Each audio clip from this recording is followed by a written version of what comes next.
Hey everyone, this is Jyoti here और welcome back to my channel.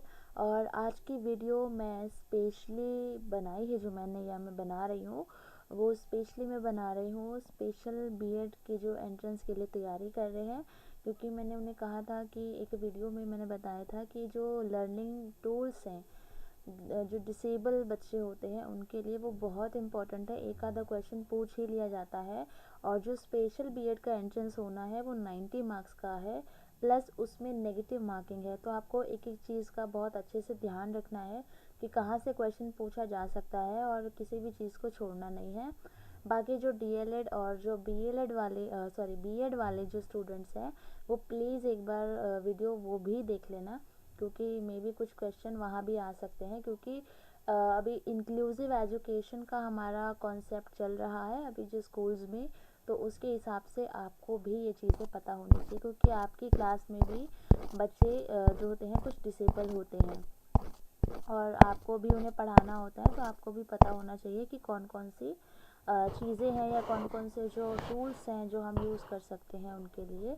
तो सबसे पहले हमारा यहाँ पर दिया हुआ है जो आइडिया है, उसकी फुल फॉर्म क्या है। तो इंडिविजुअल्स विद डिसेबिलिटीज़ एक्ट, तो इसकी फुल फॉर्म ये है। एक फुल फॉर्म की वीडियो और मैं कल अपलोड कर दूँगी, वो आप और देख लेना अच्छे से। फुल फॉर्म्स वगैरह भी पूछी जाती है। तो आइडिया की फुल फॉर्म ये हो गई, ठीक है। अभी हम आगे चलते हैं इसमें। तो अभी हम देखते हैं कि जो हमारे जो टूल्स होते हैं वो 3 टाइप्स में डिवाइड होते हैं। कितने टाइप्स में? निम्न प्रौद्योगिकी, ठीक है, मतलब जो लोअर टेक्नोलॉजी होगी, फिर ये जो मीडियम है और ये जो हायर है। तो इसमें आवर्धक लेंस आता है, जो हैंड हेल्ड मैग्नीफायर आता है, बड़े प्रिंट वाली जो बुक्स होती है, कागज़ और कलम का उपयोग बातचीत करने के लिए, बेंत और वॉकर, विशेष पेन या पेंसिल। तो ये क्वेश्चन ऐसे भी पूछा जा सकता है कि जो निम्न प्रौद्योगिकी है उसके अंदर कौन कौन से 4 ऑप्शन दे देंगे, कौन सा एग्जाम्पल है या कौन से नहीं आते हैं, इस तरीके से। तो आपको ये थोड़ा सा अच्छे से देखना है। और मध्यम में आएगा आपका manual, wheelchair, CCTV, amplifier, CD पर किताबें और ब्रेलर। इसके अलावा हायर जो हमारा टेक्नोलॉजी है उसके अंदर आएगा power wheelchair, digital hands free device या हेडसेट, स्क्रीन रिकॉर्डर, और हमारा है इसमें अभी स्क्रीन रीडर, फिर वॉइस एक्टिवेट टेलीफोन, आवाज़ के साथ संचार उपकरण, ब्लूटूथ इंटीग्रेशन और ब्रेल एम्बोसर, ठीक है। अभी हम आगे देखते हैं इसका। हमारा है सॉरी गला खराब हो रखा है। आगे हम देखते हैं कि श्रेणी है और इसमें जो एग्जाम्पल्स हैं इस तरीके से क्वेश्चन आते हैं। जैसे इसमें से मान लो आपसे चार ऑप्शन दे दिए, जैसे ब्रेल दे दिया, ब्रेल से दे दिया, अबेकस, टेलर फ्रेम, और एक ऑप्शन दे दिया टेलीस्कोप का। अब आपसे पूछा कि अल्पदृष्टि बच्चों के लिए आप कौन सा यूज़ करेंगे, तो आप टेलीस्कोप पे, आपको पता होगा तभी आप लोग टिक लगा पाएंगे। तो इसलिए इस चीज़ को बहुत ध्यान से देखना ज़रूरी है। तो दृष्टिहीन जो बच्चे होते हैं जो बिल्कुल ही नहीं देख सकते हैं, तो उनके लिए हम क्या क्या यूज़ कर सकते हैं, कौन कौन सी टेक्नोलॉजी यूज़ कर सकते हैं जो सहायक तकनीक होती है, ठीक है। तो इसमें हमारा ब्रेल स्लेट हो गया, अबेकस हो गया, टेलर फ्रेम हो गया, ब्रेलर हो गया, डेजी प्लेयर हो गया। अभी आगे है पीडीएफ में इसके बारे में एक्सप्लेनेशन, वो भी हम डिस्कस करेंगे। इसके अलावा इसमें स्क्रीन रीडर है, लेज़र केन हो गया, ठीक है। आप इन एक एक चीज़ों को एक बार और गूगल पे सर्च करना कि ये होते क्या है, ताकि आपके माइंड में एक मैप बन जाए, इस चीज़ का कॉन्सेप्ट क्लियर हो जाए, कि एक पिक्चर आ जाए आपके दिमाग में, ताकि आपके सामने पेपर आए तो आप इसे अच्छे से फाइंड आउट कर पाएँ आंसर को। उसके बाद है अल्पदृष्टि बच्चों के लिए कौन कौन सी हम जो टेक्नोलॉजी यूज़ कर सकते हैं। तो अल्पदृष्टि मतलब जिनको कम दिखाई देता है, ठीक है। तो इसमें मैग्नीफायर आ गया, स्क्रीन मैग्नीफायर आ गया, टेलीस्कोप आ गया, रीडिंग स्टैंड हो गया या राइटिंग गाइड हो गया, ठीक है। अब है श्रवण बाधित, जो बच्चे सुन नहीं सकते हैं, उनके लिए हम क्या क्या यूज़ कर सकते हैं। तो इंडक्शन लूप सिस्टम हो गया, एफएम हो गया, एफएम सिस्टम हो गया, और इंफ्रारेड सिस्टम हो गया, पर्सनल एम्पलीफायर। इसके अलावा गामक विकलांगजन हेतु, जो गामक जो साइकोमोटर होते हैं, जो फिजिकली जो बच्चा हैंडीकैप होता है, उसके लिए हम क्या, व्हील चेयर है, जैसे कोई बच्चा चल नहीं सकता है, केन हो गया, स्मार्ट नैव हो गया, जॉयस्टिक हो गया, स्पीच टू टेक्स्ट सॉफ्टवेयर हो गया, ठीक है।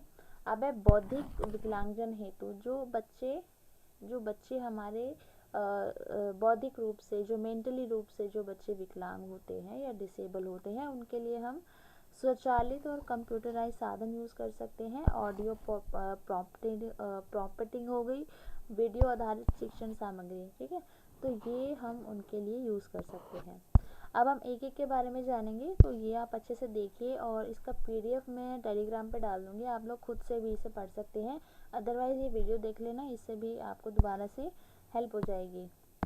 तो हमारा पहला है यहाँ पे ब्रेल स्लेट, ठीक है। तो ब्रेल स्लेट किसके लिए यूज़ होती है? दृष्टिबाधित, जो बच्चे देख नहीं सकते हैं, ठीक है।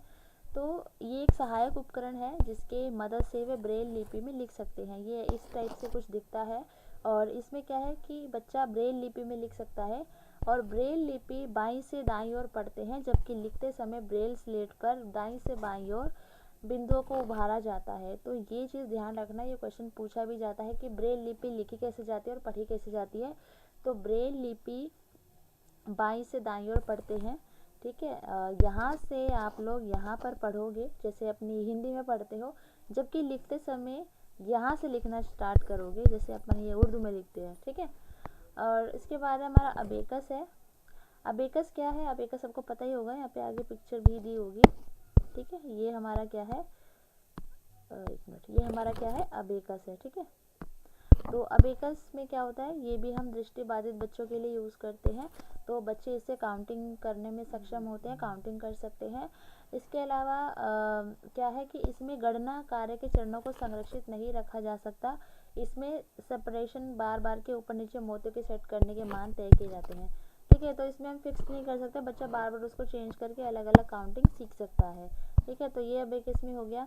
इसके बाद हम बात करते हैं अपना ये टेलर फ्रेम। टेलर फ्रेम क्या है? कुछ इस टाइप का दिखता है। टेलर फ्रेम भी दृष्टिबाधित बच्चों की गणना कार्य करने में सक्षम बनाता है। ये काउंटिंग सिखाने में हेल्पफुल है, जो बच्चे देख नहीं सकते हैं उनके लिए। इसमें गणना कार्य के चरणों को संरक्षित रखा जाता है। मान लीजिए इसमें अगर बच्चा काउंटिंग करता है तो उसको हम सेव कर सकते हैं, लेकिन अबेकस में हम सेव नहीं कर सकते हैं, ठीक है। और ये बड़ा होता है और तथा बड़े अष्टकोण सौर सांचे में टाइप रखने के अनुमान तय किए जाते हैं, ठीक है। तो ये कुछ बड़ा अष्टकोण टाइप कुछ होता है, ठीक है, और इसके अंदर जो टाइप रखने के अनुकरण तय किए जाते हैं, ठीक है। तो इसके बारे में थोड़ा सा एक बार यूट्यूब पर देख लेना किस टाइप से ये काम करते हैं। बट अभी जितना मैं इसमें समझा रही हूँ, आई थिंक इतना बहुत एग्जाम के पॉइंट ऑफ व्यू से इतना डेप्थ में जाने की ज़रूरत नहीं है। बट फिर भी अगर किसी को एक्स्ट्रा नॉलेज चाहिए तो वो देख सकता है जाके। इसके बाद हम करते हैं ब्रेलर की। तो ये ब्रेलर है। ब्रेलर एक ब्रेल लिखने का उपकरण है जिसके माध्यम से कम शारीरिक शक्ति या कम थकान के साथ ब्रेल सुगमता से और तेज़ी से लिखी जा सकती है। मतलब इसमें जो हमारा है कम शारीरिक क्षमता लगती है। तो यह दिखने में छोटे जैसे टाइपराइटर होता है, इस तरीके से होता है, तो इसको हम ब्रेलर बोलते हैं, ठीक है। अब बात करते हैं हम लोग डेजी प्लेयर के। यहाँ तक समझ आ गया आपको। अब डेजी प्लेयर की हम बात करते हैं। तो डेजी प्लेयर में क्या होता है, एक मिनट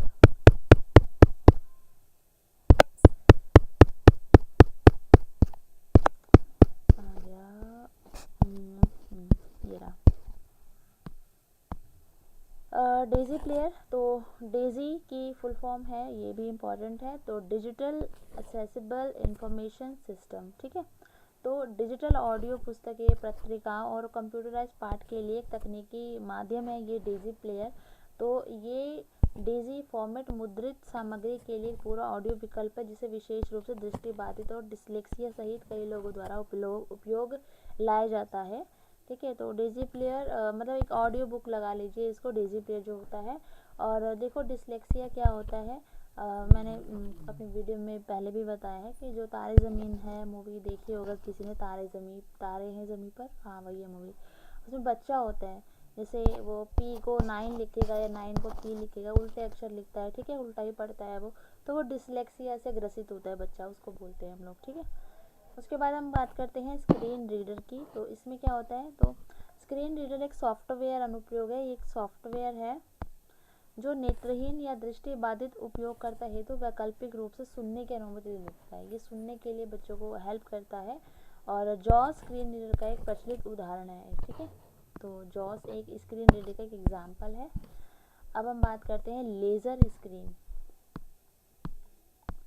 तो लेज़र केन लेज़र केन तो दृष्टिबाधित बच्चों या व्यक्तियों के चलने फिरने हेतु यह आधुनिक उपकरण है जिसके द्वारा दृष्टिबाधित व्यक्ति स्वतंत्र रूप से, तो लेज़र केन है तो ये हेल्प करती है उनको चलने के लिए, ठीक है। ये आप देख रहे हैं ना इस तरीके से। अब है बोल्ड मार्कर, तो इससे लिखे जाने वाला हर अक्षर बड़ा लिखा जाता है, ये आप देख रहे हैं बोल्ड मार्कर। इसका रंग गाढ़ा भी होना चाहिए जिससे लिखने के बाद पढ़ने में आसानी हो सके। इसकी वजह से एक ग्रिप भी बेहतर होती है। यह अल्प दृष्टिया जो बच्चे थोड़ा कम देखते हैं उनके लिए हेल्पफुल है। जो पूरे तरीके से नहीं देख सकते उनके लिए हेल्पफुल नहीं है, बट जो बच्चे जिनको थोड़े पढ़ने में दिक्कत है, जो कम देख सकते हैं, हल्का दिखता है जिनको, तो उनके लिए बहुत हेल्पफुल है। अब हम बात करते हैं रीडिंग स्टैंड की, जो कि कुछ इस टाइप से दिखता है। तो यह एक प्रकार का अप्रकाशीय उपकरण है जिसमें अल्पदृष्टि वाले बच्चे अपनी आवश्यकता अनुसार पुस्तक को आगे पीछे करके पढ़ सकते हैं। अप्रकाशीय मतलब कोई भी इसमें टेक्नोलॉजी वगैरह यूज़ नहीं है, नॉर्मली ऐसा होता है, तो बच्चे अपने हिसाब से बुक को आगे पीछे रख के पढ़ सकते हैं इससे। अब हमारा है राइटिंग गाइड। तो राइटिंग गाइड में क्या होता है कि यह अल्पदृष्टि बच्चों के लेखन कार्य में मदद करने वाला उपकरण है। अल्पदृष्टि मतलब जिनको थोड़ा कम दिखाई दिखता तो है, उन्हें ऐसा नहीं कि दिखता ही नहीं है, अल्पदृष्टि थोड़ा कम दिखाई देता है।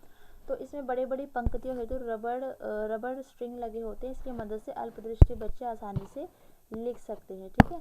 तो राइटिंग गाइड है। राइटिंग गाइड एक बार आप लोग देख लेना इसकी फ़ोटो वगैरह यूट्यूब पे या फिर गूगल पे। उसके बाद हमें मैग्नीफायर। तो मैग्नीफायर में क्या होता है, यह मुख्यतः पढ़ने में मदद करने वाला उपकरण है, ये देख रहे हैं आप लोग इस टाइप से, जिसे एक हाथ से पकड़कर इस्तेमाल किया जाता है। यह मैग्नीफायर प्रकाश स्रोत युक्त भी हो सकता है, यह एक स्टैंड नुमा भी हो सकता है।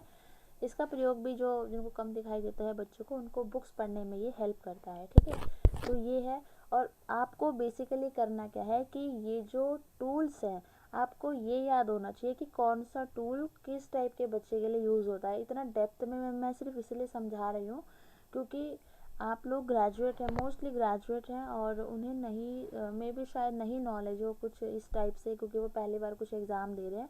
तो जस्ट मेरा यही पर्पज़ है कि आपको थोड़ा समझ आए, थोड़ी सी नॉलेज हो जाए चीज़ों की, ताकि आप एग्ज़ाम में आंसर को फाइंड आउट कर पाएँ। इसके अलावा आपको सिर्फ इतना इसमें पढ़ना है कि आपको टूल्स याद रखने हैं कि कौन सा टूल किस टाइप के बच्चे के लिए यूज़ होता है, इतना ही पूछा जाता है पेपर में, ठीक है। इतना डेप्थ में नहीं है, कोई सब्जेक्टिव पेपर नहीं है, और लेकिन नेगेटिव मार्किंग है, इसलिए मैं कह रही हूँ बार बार थोड़ा सा ध्यान से, ठीक है। अब हम बात करते हैं टेलीस्कोप की। तो टेलीस्कोप आपको पता ही है क्या होता है। तो ये बच्चे इसमें क्या है कि दूरदृष्टि कार्य को करने हेतु जो दूर थोड़ा काम हो हम बच्चों के लिए कर सकते, जैसे ब्लैक बोर्ड को पढ़ने के लिए, घूमने फिरने के लिए हम बच्चों के साथ इसको यूज़ कर सकते हैं। कुछ इस टाइप से हमारा क्या होता है, ये एक मिनट, ये हमारा होता है टेलीस्कोप, ठीक है। अब हम बात करते हैं क्लोज सर्किल टेलीविज़न।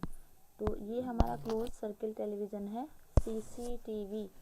तो क्लोज सर्किट टेलीविज़न कई श्रेणी के विकलांग बच्चे हेतु सहायक इलेक्ट्रॉनिक उपकरण है।